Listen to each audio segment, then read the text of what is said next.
Welcome back to Thompson's Coins. We're here on the afternoon following day one of the Perth Money Expo, and I'm joined here by my very good friend and designer extraordinaire, Lucas Bowers. Once again, how you going, mate? Hey, how you doing, Matt?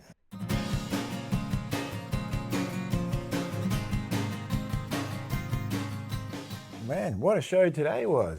It's definitely, I think, the biggest one I've seen in Perth for a while. Yeah, it was so nice huge. to see so many collectors as well getting around, and I think it was obviously a big hit having the medallions getting engraved here as well. So Yeah. while people were waiting for their custom medallions to be engraved, they wandered around, and it was consistent throughout the day, I thought, which is always really nice. Jam-packed. Palpable excitement in the room, I would say. Oh, good. And so from your perspective, do you ever have interesting moments when you're wandering around looking at some of the coins that you've worked on and hearing some of the people's opinions and things like that? Do you feel like you're a little bit incognito at times? Oh, it's definitely my main thing to try to be as incognito as possible. Yeah. You know, and every now and then, you know, if I know somebody or they know me or whatever, they might call me out, but I'll try my best to look, and even I quite enjoy it when somebody with a stand is trying to sell you something and explain to you about it. And then absolutely in that situation, like,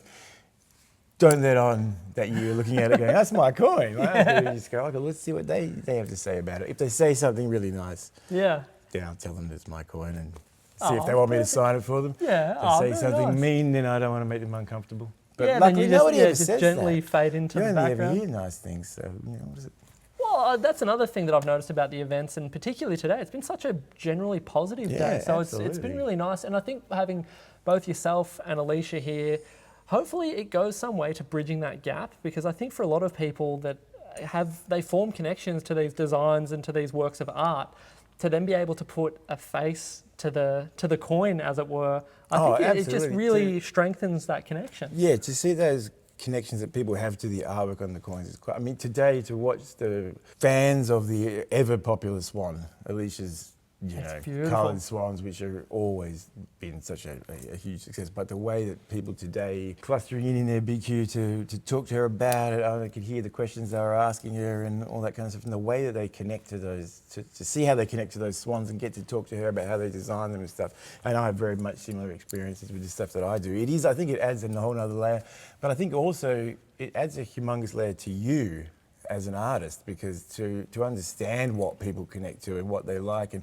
not only is there something unbelievably fulfilling about when somebody describes something back to you and they get it, and it's what you were thinking when you created it, and you're like, oh, you get it, and you see that, like, if it's more than just a piece of metal, there's an emotional undercurrent, or you try to bring that, but then also as well, going into the next batch of artworks and the next series of coins going in, you've got some sense of what people respond to and what they like, and it keeps you on your toes as a designer, but it also keeps you feeling like you're in a constant conversation. It's quite a singularly solo activity to actually spend the time creating the artwork, but to feel like you're having a constant conversation on another plane with the people that you've met along the way and the collectors and stuff as you are creating that artwork really brings, I think, something more to every piece of art that you do. That's so interesting to hear as well. So from your perspective as a designer, if you're working on a series or something like that, the conversations that happen online, in person, just in general in the coin collecting community, so that type of thing can have an impact on what ultimately makes it to a coin design then. So people, Absolutely, what I'm getting at is, so people that are having these conversations, it's not just entirely one-sided. It often can reach the designers and have a bit of a tangible impact. Especially in the day and age of the internet, of course, because everything is right out there, and you can actually see what people are saying, and you can watch the YouTube reviews or unboxing videos of the coins. You can go on the forums and see what people respond to and stuff. So I think that's enormously valuable because it's really gratifying. You may not necessarily know, once the production timeline of the coins is sort of such that, we might be working 8, 9, 10 months a year ahead, and so by the time that coin goes into the public, you're often so far on to the next thing that it's a bit discombobulating with that, and you almost sort of forget. But you are definitely putting into a lot of little details, or the way that you work with the finishes, or the things that you're thinking about, that you often do think, well, nobody's probably ever going to notice this. I've bent myself out of shape. They'll notice if it's not there.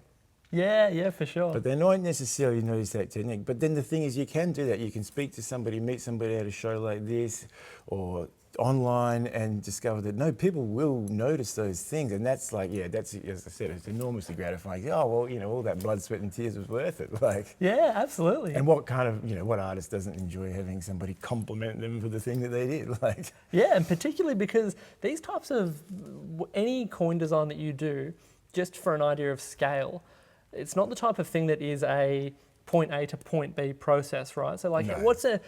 I imagine each project would vary potentially significantly, but what's an average timeline for you from the inception, the idea to the end product? Yeah, it's very much a how long is a piece of string type activity, simply because you might have that thunderbolt the very first morning you set to work on it, of like, I know exactly how I want this to look. We have different methodologies too, in terms of like, if, for example, an Anzac coin, that's a fixed commemoration that comes up every year, that's a series coin, that's a different thing to a coin you came up with an idea for because you thought this would be cool. This time around you go, okay, how do I depict this, and so on and so forth. Sometimes that can happen really quickly, sometimes it might take 3 or 4 goes around, but I think you can sort of average it out that we're generally trying to work on it, like, as I said, around about a 9 or 10 months sort of turnaround time between conceptualising the idea, presenting the sketches through to the sample reviews, and then the product actually being on the shelf. You know, it's within that sort of 3/4 of a year turnaround at most times. Yeah. So it's not exact. It's not as never straightforward exact. as it might seem exact. from. There are additional complications, of course, too, with you know, if the coin is particularly demanding on production.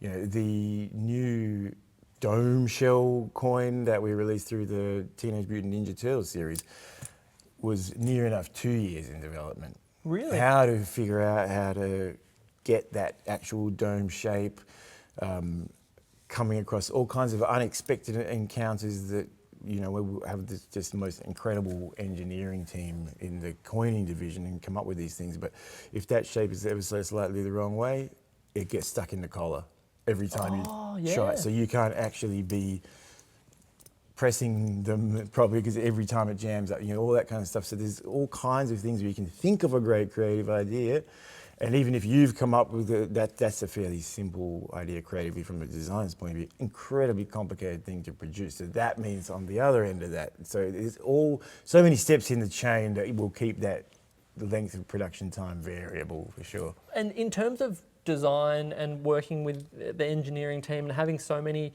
moving aspects, are there any designs that you've worked on that at some point in your design process you stopped and thought, this may not work, this may be an unachievable design in terms of, you know, some of the innovation that we see is pretty out there? There's definitely been those moments, but it's one of those things where I'm glad to say that it's never actually come to that. You know, you certainly have those moments where that particular day, maybe you're seeing the first sample, or I'm talking to somebody in CD about how we're going to do this, and I'm thinking to myself, oh God, I don't think we're going to be able to pull this off, or, you know, whether that's a timeline issue or a technology issue or whatever.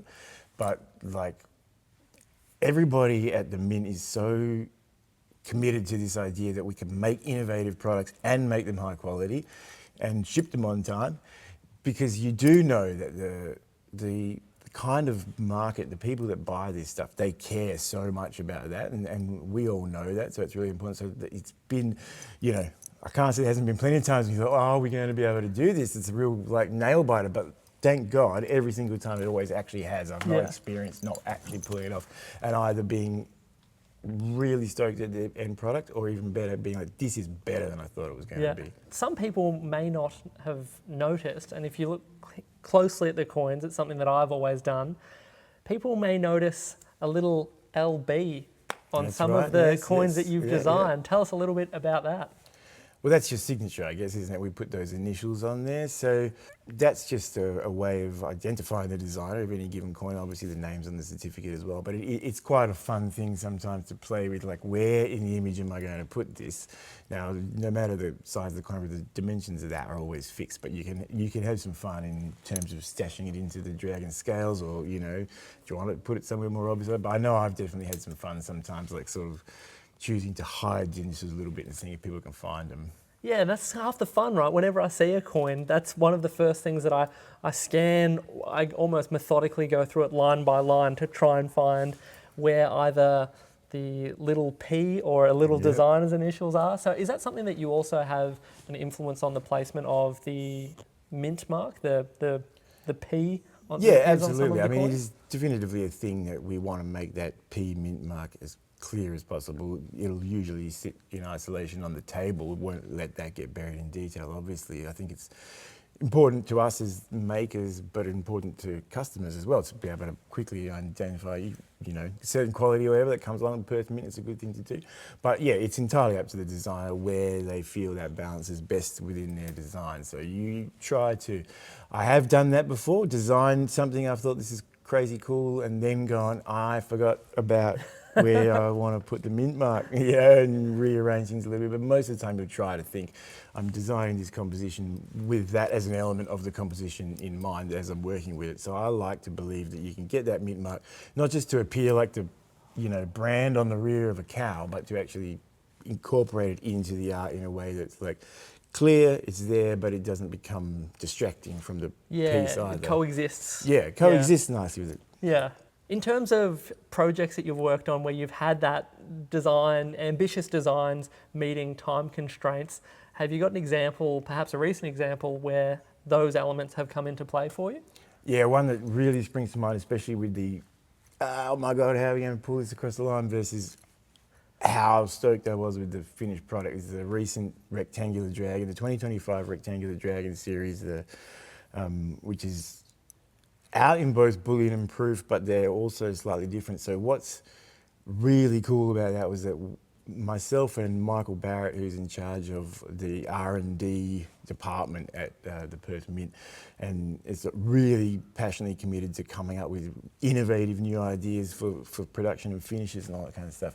Really wanted, I'd seen some work that he'd been doing on the side, you know, we hadn't used for anything, creating these incredible finishes that could sort of put the tiniest slight difference of refraction on the metal so that you'd get planes almost when you looked at it. So I spoke to him about what we could do with regards to the Dragon Scouts, because the rectangular dragon, as you know, it's a long-standing series that's been around forever. So, you know, each year you're like, what can we do that there'll be something new and different this time, and we don't just keep having, you know, we don't want it to ever start to get stale. So this time I really wanted to play with the finishes. I've been getting some feedback on the internet, for example, that like people quite knew that the Perth Mint was sort of ahead of the game in terms of metal finishes. And so I spoke to Michael, hey, with this stuff, you know, is this ready for coining these effects? Because I'd love to work with some of that. And obviously the answer was, well, we're not sure. Let's see what we can do with it. So I came up with the design, deliberately sort of leaving the space in the scales fairly unembellished so that we could play with it with finishes and see what he could come up with. And he came up with some amazing stuff, but all along the way it was that, oh, we're going to make production deadline, like, is this going to slow this down or that down? And then we sort of did it to ourselves a little bit too, because in the end, Michael came back with like 5 different amazing kinds of finishes. Wow. From, you know, one that, it's something you really have to see in the flesh, like to appreciate, but one of them that has an almost like a diamond finish to it, all the way through to finishes that are almost glinting like disco balls, but just where the scales in the body were, and on either the frosted finish of a bullion or that polished back, they stick out in such an eye-catching way. It's like, it's really something I feel like I haven't seen before in a coin. So to go through with all those 5, and his untiring enthusiasm for me being like, I wonder if, you know, and be like, are you going to kill me for this? Be like, oh no, we can try that.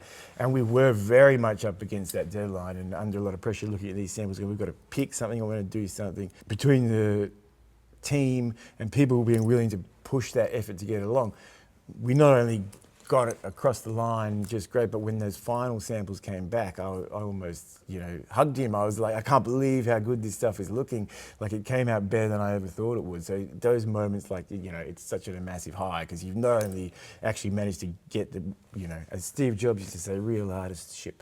It's no good to fantasize all the greatest ideas in the world if they just stay in the basement, unused. So to see something like that did seem at the time quite a risky thing, because it hadn't been tested in production. And there's a big difference between testing an idea out on 1 or 2 pieces of metal versus how's it actually going to work at mass production levels, doing a mintage of 8,000 or whatever, constant stamping, 3 or 4 presses maybe, all that kind of stuff. And so to see what those guys do to get your craziest ideas over the line is like always inspiring. And that one was really, I really think if people pay attention to that when they see those coins, they have a look at those scales, it'll blow your minds. Check it out, it's worth it.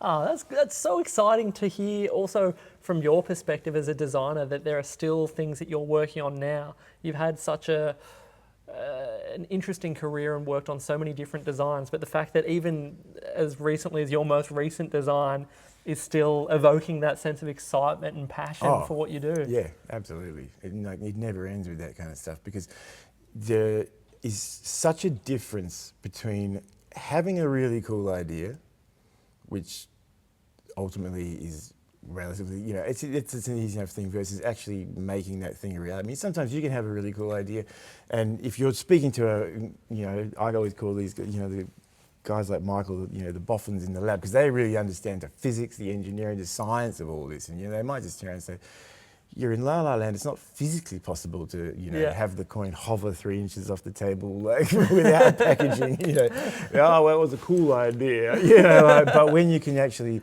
put the art and the science together, because that's a lot of what coin manufacturing is. It's art meets craftsmanship meets science in so many ways that never stop blowing my mind. And my mother was a science teacher, so she always sort of approached things from like, well, I chose science, you have to choose art. I love the fact that you can get up every day and be like, you know what, you're going to have all of them. With the design elements that you just spoke about, with the interesting finish that you managed to achieve on the scales for the new Dragon, are there any design elements that came up perhaps through experimentation or something like that for one project that perhaps didn't work for that, but you thought, I've got something else coming up, and that's going to transition perfectly into that? Dude, absolutely. And because, as I said before, you quite often work through 2 or 3 ideas before you get to that final finished piece of art. All of us artists have got I suppose it's all digital now, like the proverbial stack of things that you're like, that didn't really work for that, but it's boss, I'm going to keep it because I might want to bring it back next time. Or when I was doing the the years get confusing as well. Like I said, because we're also almost a year out with release dates, you get, what year is it? One of the Zodiac, 12 Signs of the Zodiac 5-ounce silvers. I was halfway through that when I had the idea for next year's one. Oh, really? And I was like, I'm halfway through this one though. It needs to be finished. So it was just literally like other notepad. And then like, right guys, making sure I've got notes for next year's Zodiac, don't even worry about that. And then so that when that time came, I was like, oh yeah, I know what I'm doing with that, because you just never know. The recent Double Phoenix release was like literally one of those ideas that like came to me on a plane ride. Really? Yeah, like you don't even never know when those things come up. So you do definitely, and then let it be said, there's going to be many days when you're like, oh my God, the idea machine is not working. That's when it's also great to be like, what, I did have a cool idea. It was a different project. Let's delve take back it into from the here, archives. bring it back out and see how we can make it work. Yeah, absolutely. It's really exciting to do that as well, because it's like thinking you've come home to an empty fridge and discovering that one chocolate bar in the back. Oh, sweet! At 1 o'clock in the morning, you're like, it's really, I enjoy being able to pull like an old idea like that, yeah, for sure. The concept of like working with finishes, and like if you want to get into something that's like a very unique kind of specific to coin design sort of thing, like when you're working with presuming it's not a coloured coin, of course. When you're working with the relief-only coin, you're trying to think almost like finishes are your color palette, like the way a painter would decide what colors to put where. You're trying to think like what finishes you can put where, which is one of the things that's so exciting about all these innovations that are coming out with the technology in the R&D department in terms of broadening the horizons of finishes. You know, for such a long time, but back in the day, you sort of, well, originally there was proof finishes and frosted finishes for bullion. Then there was sort of the middle ground, you had like maybe 4 to work with. But when you can consider whether or not your sky has that deep, dark, reflective thing that proof offers, or it's what to my brain is like white. When I think of frosted backgrounds, I think of white. So if I want to color an element to be as if it's colored lighter, or perhaps it might be, say, if it's a dragon, it might be smoke from the dragon's nostrils or something like that. And then you go, oh, that should be frosted because I can keep it white. But if I can put some shiny finish behind it, I'll get a black look. And that's even more complicated than it seems, because more often than not, you can come up with where you're like, but oh, wait a minute, now they're butting up against each other. Yeah, like if those two finishes, two different elements, that would be great, but then they're overlapping each other. Oh, wait a minute, now they become invisible because they've got the same finish, all that kind of stuff. So you're trying to, when I first got into coin design, it was something that like it took me a little while to get my head around, because I would design what I thought were great, basically small relief sculptures or good illustrations, and then apply finishes to them when that was important to translate to the dye polishing team, and then realize over time, like, you need to do this as you design, because just sticking them on After Effects is like colouring in a colouring in book. The drawing's all black and white, and then you're just trying to make up colours like after the fact. You want to have it in your head at the same time, and I feel like it's something that like you could spend your lifetime trying to learn, but I do like the challenge of doing it. But it is really interesting to think of the different ways that metal finishes are like a colour palette to a coin designer. So, and coming from a background in like fashion and painting art and stuff like that, like, you know, and then sort of come into coin where it's like colour's less of a thing unless it's a coloured coin. Having that go, oh, wait a minute, this is kind of like colour. You can get depth with it. You can have mountain ranges seem to go far, like, because you're on a very flat surface. To me, that's one of the things that like was the real like light bulb kind of thing of going into coin design. And I've spent like the last 10 years obsessing over like always trying to see how I can get that to work. But I don't think it's ever easy. I mean, you might have a few light bulb moments, but it's one of the most challenging parts of it for sure. So it's really awesome when you see on the internet, you know, somebody sent me a DM one time, literally out of the blue, from Russia, saying, is this one of your coins? And I said, wow, how'd you know that? And they said, because I can tell Perth Mint finishes. Really? Wow. Yeah. So I was like, wow, that's really good, you know? Like, yeah. Recognised on a global scale. Yeah, and I think that's something that you can really work with within coins, you know, because there's such a fine line between like innovation and gimmick. Yeah, absolutely. You know, and you always want to be having something more innovative, more exciting, more new for the collectors and for the art involved that's behind coins, but without crossing the line into like, well, that's just a gimmick. When you're working with the finishes and you can really, like I said, bring that science and technology side into the craftsmanship and the art, then I think you've got something that can be really innovative, really stir up new excitement in like the scene, as it were, the industry. But it's undeniably good quality, and you're not going to kind of write that off as a gimmick. You know what I mean? Like, all right, I think we're coming to the end of the interview here. I think we could go on for hours and hours. This is kind of half the fun of anytime I get to come to Perth. It's always nice to be able to catch up with you, because it is one of those things where anytime we catch up, it is as though no time has passed it's at all. Absolutely like that every time, isn't it? Pick up where we left off and launch right into the big issues and things like that. Solving the problems of the world, my friend, as you say.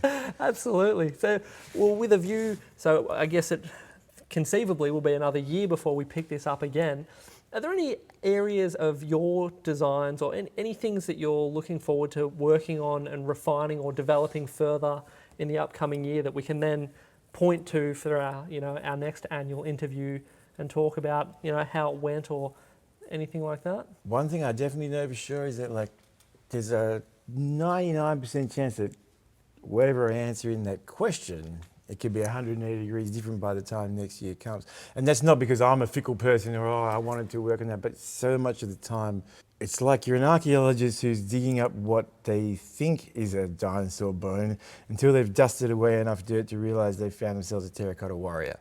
That happens a lot in, you know, I'm going to pursue this, and in the pursuit of a particular design style or an idea, or maybe it's, you know, my current thing about, I'm really getting into working with all these finishes and stuff. It can very much take you into something even more new and exciting. Now, I hope that it's going to be a discussion about some even more cool, innovative stuff. The things that we're developing in R&D, the things that Michael and his team are doing are so exciting to me to be like, when can I grab those right off you and put them into some designs? So I'm hoping that we'll be picking up, hey, remember last time we talked about finishes, guess what now? That would be what I'd really love. But where that will necessarily bounce into, I don't necessarily know, but I know that that's kind of the exciting bit.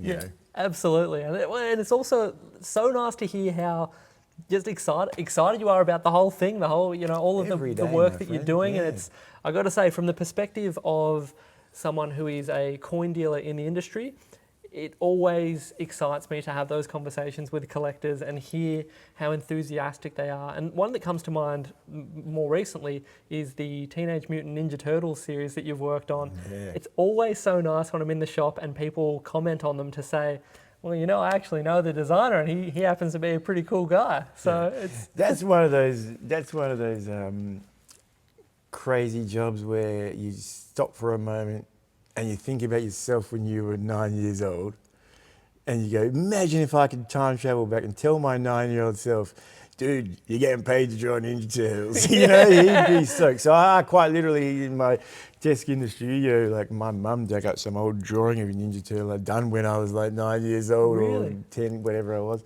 And I pinned it up there with all my, you know, modern art just to remind me. So that one, you know, that's kind of like a little bit of fun. Somebody on YouTube did an unboxing where they picked the 40th anniversary Ninja Turtles one, and they said, well, it's not art, but it's very cool. And I thought, yeah, you know what, I can get on board with that. I agree with that statement, but like, you know, yeah, to me there's still that element of like, this is pretty cool. Like, you know. Oh, perfect. Well, with all of that in mind, I cannot wait to see what comes through in the upcoming year from your wonderful array of designs, and we'll do it all again next year and, you know, get another update. Sweet. All right, pleasure. All right. Always good, Matt. Catch you soon, Thanks, mate. See ya.